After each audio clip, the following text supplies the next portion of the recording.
నమస్తే Kanchana TV speed news కి స్వాగతం.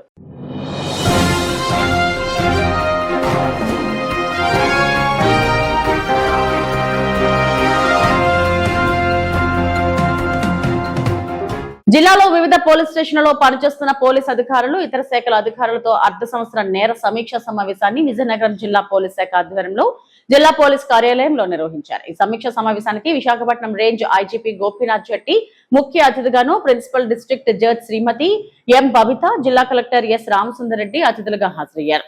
ఈ సందర్భంగా విశాఖపట్నం రేంజ్ ఐజీ గోపీనాథ్ జెట్టి మాట్లాడుతూ నేరాలు జరిగితే తీరు రాబోయే 5 నుండి 10 సంవత్సరాల్లో పూర్తిగా మారిపోతుందన్నారు.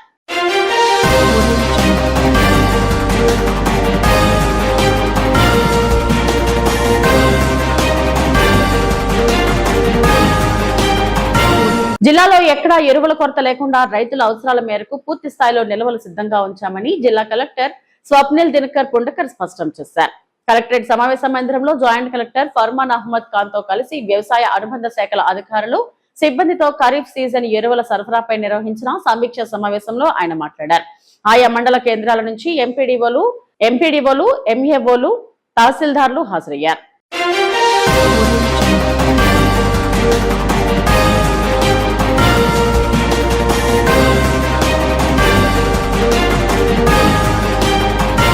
మాజీ మంత్రి కాపు ఉద్యమ నేత ముద్రగడ పద్మనాభం అకాల మరణం పట్ల ఆంధ్రప్రదేశ్ శాసనసభ మాజీ సభాపతి తమ్మినేని సీతారాం తీవ్ర దిగ్భ్రాంతిని, ప్రగాఢ సంతాపాన్ని వ్యక్తం చేశారు. ముద్రగడ మృతి ఆంధ్రప్రదేశ్ రాజకీయాలకు, ముఖ్యంగా గోదావరి జిల్లాలకు, కాపు సమాజానికి తీరని లోటని ఆయన పేర్కొన్నారు. తన 45 ఏళ్ల సుదీర్ఘ రాజకీయ ప్రస్థానంలో గోదావరి జిల్లాల నుండి ముద్రగడ చూపిన నాయకత్వ పటిమ అద్భుతమైనదని కొనియాడారు.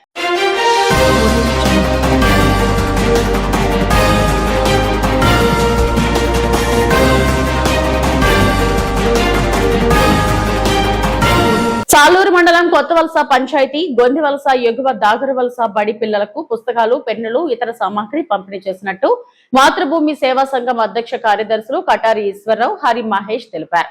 వీరితో పాటు ఆదివాసీ పరిరక్షణ సమితి సభ్యులు గిరిజ పాల్గొన్నారు.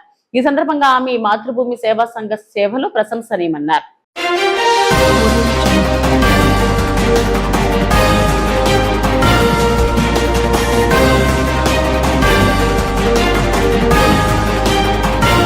ఎస్కోట నియోజకవర్గంలోని ఎల్కోట మండలం రెల్లి గౌరమ్మపేట పరిధిలో ఎదురవుతున్న విద్యుత్ సమస్యలకు శాశ్వత పరిష్కారం చూపాలంటూ నియోజకవర్గ శాసనసభ్యురాలు కోళ్ల లలిత కుమారి రాష్ట్ర విద్యుత్ శాఖ మంత్రి గొట్టిపాటి రవికుమార్ ని కోరారు. విజయవాడలోని మంత్రి క్యాంప్ కార్యాలయంలో కలిసిన ఎమ్మెల్యే దంపతులు వారిని సాల్వాతో సత్కరించారు.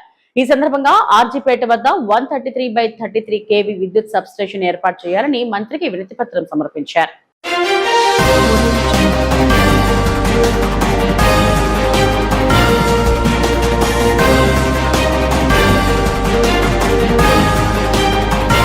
జీవో 3 కు చట్టబద్ధత కల్పించాలని, నాన్ షెడ్యూల్డ్ గ్రామాలను షెడ్యూల్ గ్రామాలుగా గుర్తించాలని, సవర భాష వాలంటీర్లకు వేతనాలు పెంపుదల చేయాలని అంశాలపై చర్యలు చేపట్టి గిరిజనులకు న్యాయం చేకూర్చాలని గిరిజన సంఘాల నాయకులు బుధవారం ఎమ్మెల్యే తోయక జగదీశ్వరికి వినతి పత్రం అందించారు. గిరిజన ప్రాంతాల్లో చాలా సమస్యలు ఉన్నాయన్నారు.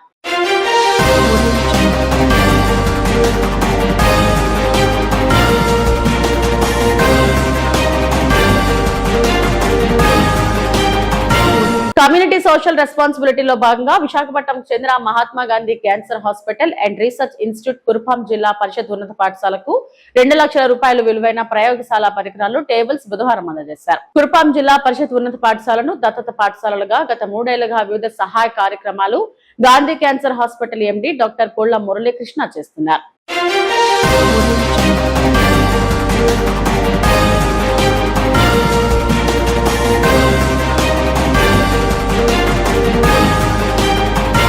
వరును కరుణించక ఎదురు చూస్తున్న రైతన్న వరి నారులు వేసే సమయం ఆసన్నమవడంతో పట్టు పాలతోనైనా వరి నారు పెంచుకోవాలనే ఆశతో రైతన్నలు వరి నారులు వేసేందుకు నారుమళ్లు సిద్ధం చేసి వరి విత్తనాలు వేయడం మొదలుపెట్టారు. అరకొర ఉన్న బోరు నీరుతో వరి నారుమళ్లు తడపడానికి సిద్ధమవుతున్నారు. ఆషాఢ మాసంలో వరి నారులు వేయటం, శ్రావణ మాసంలో దమ్ములు దున్ని పుబాలు వేయటం, ఖరీఫ్ పంట సీజన్ కావడంతో ఆషాఢం నెల ప్రారంభమైన వర్షాలు లేక దిక్కుతోచని స్థితిలో రైతన్న వర్షాలు పడతాయనే నమ్మకంతో వరి నారిముళ్ల వేయటం మొదలుపెట్టారు.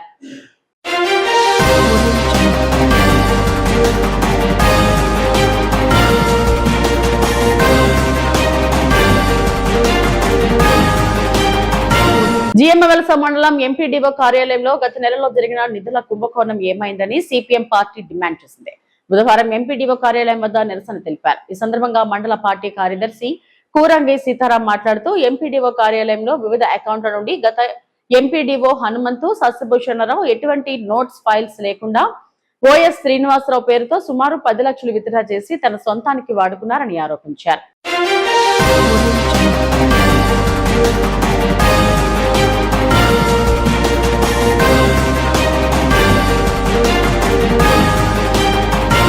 మహిళల భద్రతను మరింత బలోపేతం చేయాలనే లక్ష్యంతో రూపొందించిన చంద్రన్న మహిళా సంరక్షణ గది ప్రాజెక్ట్ కాన్సెప్ట్ ను విజయనగరం లోక్సభ కలిశెట్టి అప్పలనాయుడు పరిశీలించి ఎంతో అభినందించారు. మహిళలకు ముందస్తు భద్రత కల్పించే వినూత్న ప్రతిపాదనపై ఆయన సానుకూలంగా స్పందిస్తూ తొలి దశలో విజయనగరం ఆర్టీసీ బస్టాండ్ లో ఈ ప్రాజెక్ట్ ను అమలు చేసే అవకాశాలను పరిశీలించాలని సూచించారు.